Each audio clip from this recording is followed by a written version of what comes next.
Hello everyone, in today's video I'm going to show you how to enable two-factor authentication on Trading212. So the first step is to open the app and then simply tap on the menu button. Then you're gonna have to simply scroll down and go to settings and then simply tap on privacy and security. Then you're gonna have to tap on two-factor authentication and then simply tap on Authenticator app verification. Now here you're gonna have to simply enter your password.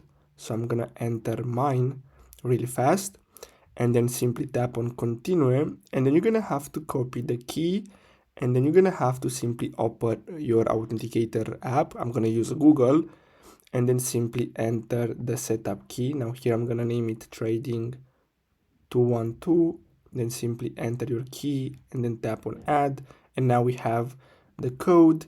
Now we're gonna have to simply verify, so simply tap on continue. So let's wait until this loads up, and basically after you tap on continue you're gonna have to simply enter the code from here, and basically that's all you have to do. So as you can see, I have the code here, and let me see if I can paste it. So as you can see, now we have I've done the authentication. So basically guys, that's all you have to do. I really hope you found this video helpful. Don't forget to like and subscribe. Thanks for watching.